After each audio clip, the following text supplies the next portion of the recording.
سر و جانم عدل کا پرچم. بسم اللہ الرحمن الرحیم.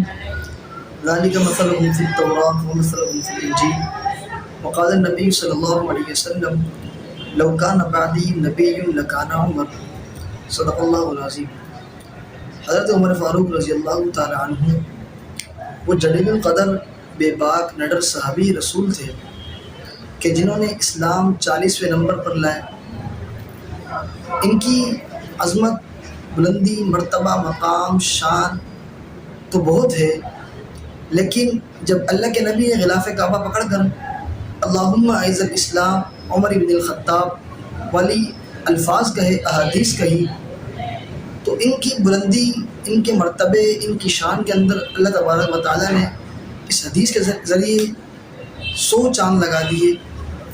ان کا جو خلافت کا دورانیہ ہے، اس دورانیے کے اندر ایک واقعہ ہوا. وہ واقعہ یہ ہوا کہ امیر المؤمنین حضرت عمر فاروق رضی اللہ تعالیٰ عنہ کا ایک جگہ سے گزر ہوا. وہاں ایک بڑھیا بیٹھی ہوئی تھی، رو رہی تھی. عمر فاروق رضی اللہ تعالیٰ عنہ اس کے پاس گئے. فرمایا کیوں روتی ہے؟ کہ تیرا وقت کا خلیفہ امیر المؤمنین عمر خیال نہیں کرتا؟ فرمایا کہ قیامت کا دن ہوگا، میرا ہاتھ ہوگا، عمر کا گریبان ہوگا. حضرت عمر نے فرمایا کیوں کہتی ہے عمر کے بارے میں ایسا؟ فرمایا کہ عمر کو پتہ نہیں ہے؟ کیا عمر خلیفہ نہیں ہے؟ کیا عمر اس وقت امیر المؤمنین نہیں ہے؟ میں اتنا قرضہ لے چکی ہوں، میرے بچے بھوکے ہیں، میرے بچے پیاسے ہیں. اگر عمر خلیفہ ہے تو کہیں کا خلیفہ ہے کہ میرے بچے بھوکے پیاسے پڑے ہوئے ہیں؟ امیر المؤمنین عمر فاروق رضی اللہ تعالیٰ عنہ نے یہ بات سنی، غلام کو ساتھ لیا، اپنے گھر گئے، بیت المال سے سامان اٹھایا، خود کندھے پہ لاد کر اس بڑھیا کو لا کے دیا. کہا یہ لے لو اور عمر ابن خطاب کو معاف کر دو.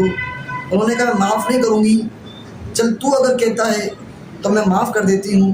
انہوں نے کہا ایسا نہیں، آپ مجھے کسی کاغذ پر لکھ کے دیں کہ میں نے عمر بن خطاب کو معاف کر دیا. اتنے میں حضرت علی رضی اللہ تعالیٰ عنہ تشریف لے کر آئے. فرمایا امیر المؤمنین مدینہ میں کچھ لوگ آئے ہیں، آپ کا انتظار کر رہے ہیں.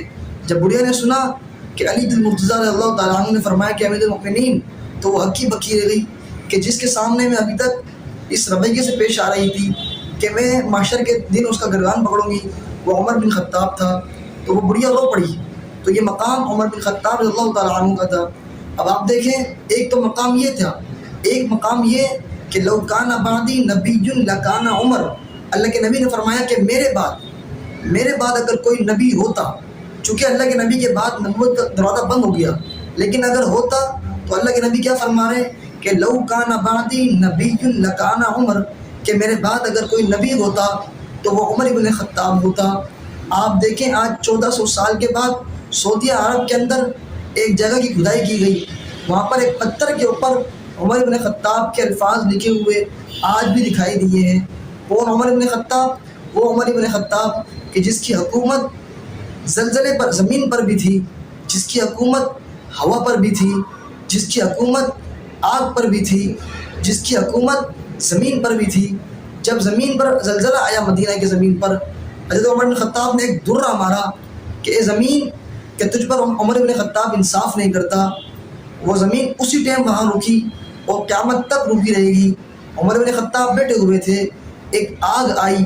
عمر بن خطاب نے صحابی سے کہا کہ یہ میری چادر لو اور اس آگ کو مارتے مارتے ہوئے وہاں تک لے جاؤ جہاں سے یہ نکلی ہے. عمر بن خطاب کے پاس لوگ آئے. فرمایا اے امیر المؤمنین، ہمارا دریا جو نیل ہے وہ پانی نہیں دے رہا. اس کا ایک رواج ہے، وہ یہ ہے کہ اس کے اندر ایک لڑکی ڈالنی پڑتی ہے، پھر پانی نکل آتا ہے.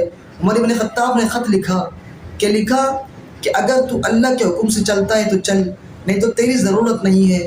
وہ خط اس دریا کے اندر ڈالا گیا. وہ 16 ہاتھ اوپر چلا اور ایسا چلا کہ قیامت تک چلتا رہے گا. ایک صحابی جس کا نام سارے تھا، وہ جنگ میں لڑ رہے تھے.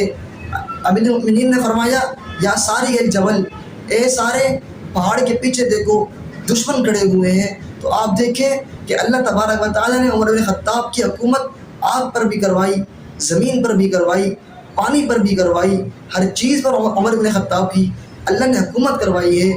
تو یہ ایسا صحابی رسول ہے کہ جس کے لیے اتنی بڑی اللہ تبارک و تعالیٰ نے اتنا عظمت، اتنی مقام، اتنی مرتبہ، اتنی بلندی اس کو دی گئی ہے. سب سے بڑی بلندی تو اس کے لیے یہی ہے کہ لو کان بعدی نبی